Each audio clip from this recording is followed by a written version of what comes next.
नमस्कार, news phonation देख रहे हैं। मैं हूं आपके साथ वंदना। हमारे साथ बात करने के लिए हैं पूर्व मंत्री और वर्तमान में राष्ट्रीय जनता दल के राष्ट्रीय महासचिव श्याम रजक। जिस तरह से आप लोगों का बोचहा में बम्पर जीत हुआ आरजेडी का, लेकिन मुकेश सहनी मिठाई बांट रहे हैं, तो इसको कैसे देख रहे हैं आप?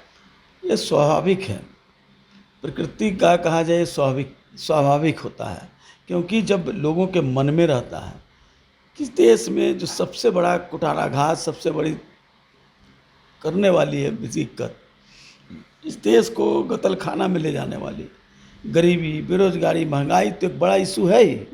शिक्षा में आमूलचूल परिवर्तन नहीं हुआ, एक समस्या है ही। लेकिन इस देश की सबसे बड़ी समस्या है कि इस देश में सांप्रदायिकता की आग में झोंक कर करके देश को तोड़ने का काम किया जा रहा है। और ऐसे तत्वों को अगर कहीं एक परास्त की बू आती है, परास्त होता है, तो निश्चित रूप से ऐसे लोग जो इसको नहीं देखना चाहते हैं, इस देश की खतरनाक परिस्थिति को, वे लोगों के मन में उल्लास आता ही है।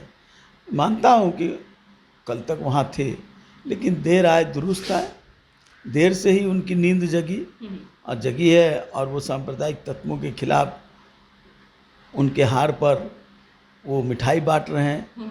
तो एक अच्छी, मैं कहूँगा कि अच्छी बात है।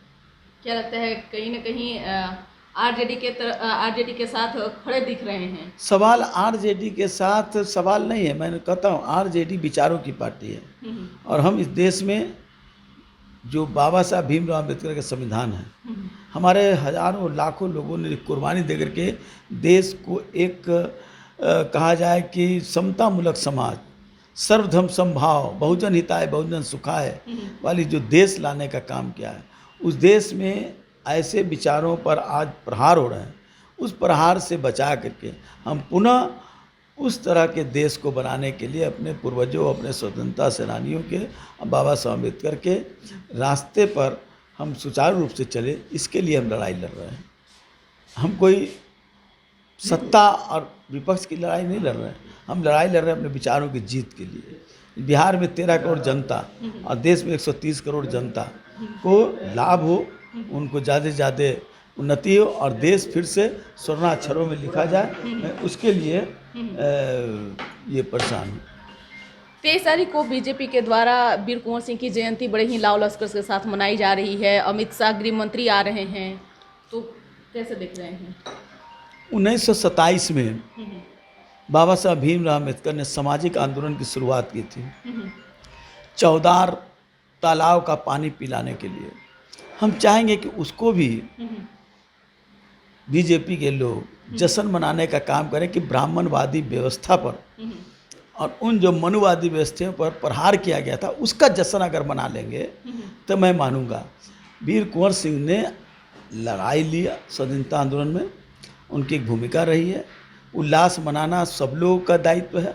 सब लोग खुश होते हैं क्योंकि हमारे पूर्वजों ने जब देश की आज़ादी की लड़ाई में कुर्बानी देने का काम किया, तो उसको याद करना यही हम लोगों का सबसे बड़ा है। लेकिन उसको भी याद करें जो देश को तोड़ने का काम कर रहे थे, देश के निर्माण में अंग्रेज़ों के मुखबिरी करने का काम कर रहे थे, वो आज जश्न मना रहे हैं, तो मुझे थोड़ा आश्चर्य होता है। लेकिन चलिए, देर आए, आज उनको पश्चाताप हो रहा है और वो फिर से जश्न मनाने का काम कर रहे हैं, तो जश्न दिल से मनाए, होठों से नहीं मनाए।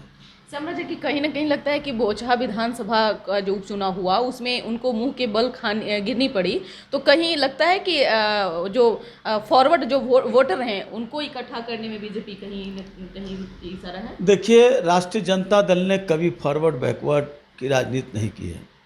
हमने सभी धर्म, सभी वर्ग, सभी लोगों को, सभी लिंग के लोगों को हमने उसके उन्नति के लिए उसको एकजुट करने का।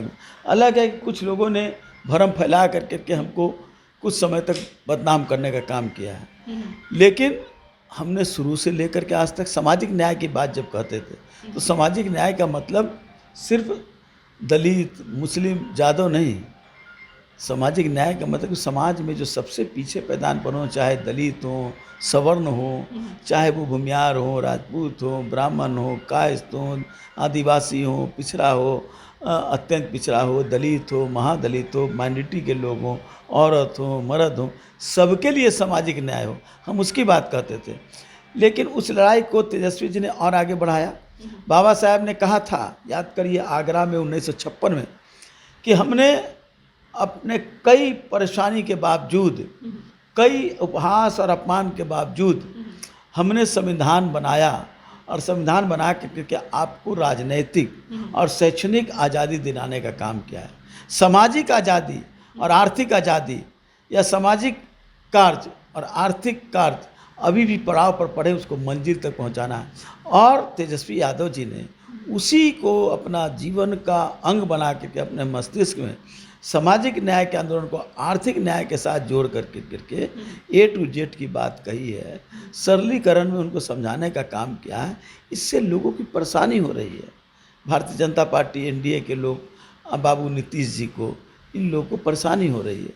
तो उस परेशानी अगर हो रही है तो मैं तो इसके लिए कुछ कर नहीं सकता हूँ। मैं सिर्फ उनको इतना ही कह सकता है कि इस परेशानी का सहने की उनको ईश्वर शक्ति दे। यही मैं कह सकता हूँ। विधानसभा पर चुनाव के बारे में जब नीतीश कुमार से बात किया गया तो उन्होंने कहा कि जनता मालिक है, जनता ही तय करती है। जनता तो मालिक थी कि आपको 41 दी थी। जनता मालिक है कि राष्ट्रीय जनता दल को सबसे बड़ा दल बनाया था।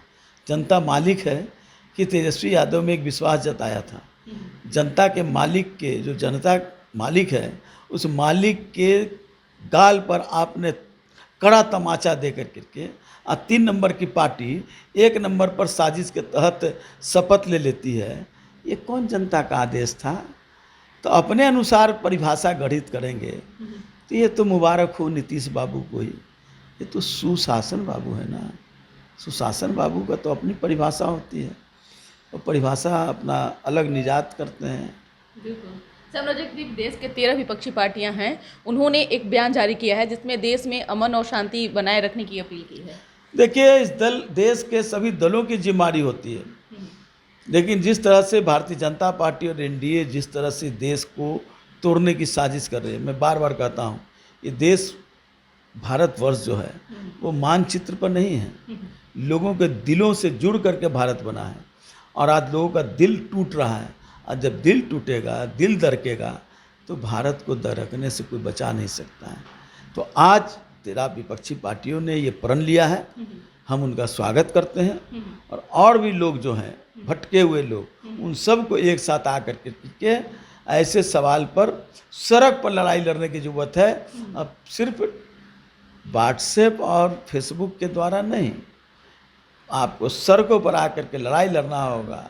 बाबा साहब ने कहा था कि इस लड़ाई में अगर कुर्बानी भी देना पड़े, रक्त रंजित भी होना पड़े, तो रक्त रंजित हो जाना, लेकिन इस लड़ाई को रोकने मत देना। आज जो विपक्षी पार्टियों ने इस बात का प्रण लिया है, तो बाबा साहब के उन्हीं संदेशों को आगे बढ़ाने का काम किया है। हम सब लोग इसका स्वागत करते हैं। एक मेरा सवाल है कि प्रशांत किशोर कांग्रेस के साथ जो है, कांग्रेस को ये कि 2024 में जो चुनाव होंगे उसमें कांग्रेस का जो है हाथ मजबूत होगा, तो प्रशांत, देखिए, मैं प्रशांत किशोर पर कोई टिप्पणी करना नहीं चाहता हूँ। ये उनकी पार्टी का मामला है, कांग्रेस का। वो किसके द्वारा अपना मैनेजमेंट करते हैं, किसके द्वारा नहीं करते हैं, ये उसके लिए वो खुद स्वतंत्र। हम कोई सलाह देने वाले हैं नहीं, ना हमसे उन्होंने कोई सलाह मांगा है। वो जो अच्छा लगे वो करे।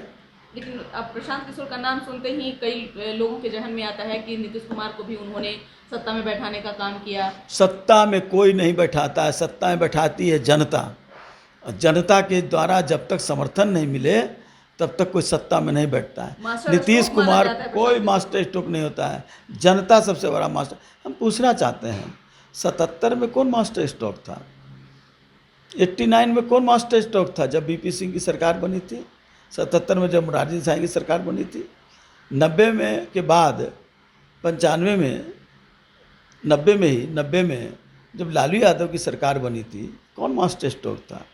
कोई मास्टर स्ट्रोक नहीं होता है। रणनीति करते हैं लोग, मैनेजमेंट करते हैं लोग, प्रचार इवेंट्स का काम करते हैं। अब तो शादी विवाह में भी इवेंट से ही हो रहा है। पहले लोग मोहल्ले लोग लगते थे, तब शादी विवाह होता था, श्राद्ध होता था, पूरा मोहल्ले के लोग थे। अब तो सब कुछ इतनी अब सीमित होते जा रहा है परिवार, कि सब कुछ अब इवेंट मैनेजर के माध्यम से हो रहा है। तो राजनीति भी अगर कुछ लोग इवेंट मैनेजमेंट के द्वारा करना चाह रहे हैं, उनको स्वागत है। उनका बीजेपी का एक मेरा सवाल है कि बीजेपी में बोझा में जो चुनाव हारे, समीक्षा बैठक करेगी बीजेपी और संगठन में उलटफेर होने वाला है करना चाहिए कि हम क्यों हारे। अरे मैं बता देता हूँ क्यों हारे इसलिए कि देश की जनता और यहाँ की जनता आपके इतने ढकोसले को अब सहने के लिए तैयार नहीं है। आपको कंधे से उतार चुकी है, अब अपने तलबे के नीचे रखने के लिए तैयारी कर रही है। मांझी जी कहे हैं कि कोई भी जुलूस जो है, कोई भी पूजा में जुलूस नहीं निकालना चाहिए। कोई भी अगर धार्मिक अगर प्रोग्राम हो रहा है तो जुलूस को उन्होंने बंद करने का। जीतन राम मांझी जी वरिष्ठ नेता हैं, हम लोग के बुजुर्ग हैं, अभिभावक तुल्य हैं।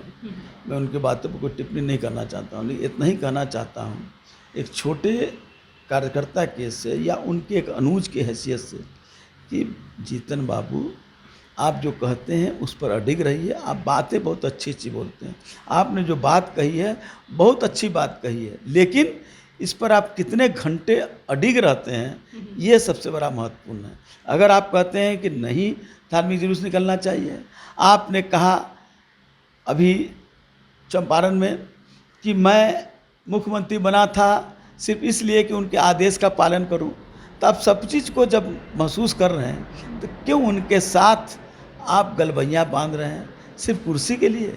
बाबा साहब ने तो, अब बाबा साहब का नाम लेते हैं, बाबा साहब ने तो कुर्सी को लात मार दिया था। हिंदू एक्ट बिल जब नहीं आ रहा था, उस सवाल पर बाबा साहब ने सरकार से अपने को रिश्ता तोड़ दिया था।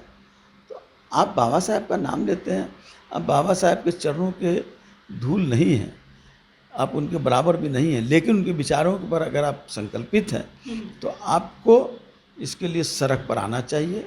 हम लोग आपके साथ अगर सड़क पर आइएगा और सही रूप से ईमानदारी से आइएगा, तब एक कथनी या करनी में अंतर नहीं होना चाहिए। बहुत बहुत शुक्रिया सर। तो आप सुन रहे थे कि क्या कुछ कह रहे थे राष्ट्रीय जनता दल के राष्ट्रीय महासचिव श्याम रजक। इस पर बस इतना ही, बने रहिए न्यूज़ 4 नेशन के साथ। धन्यवाद।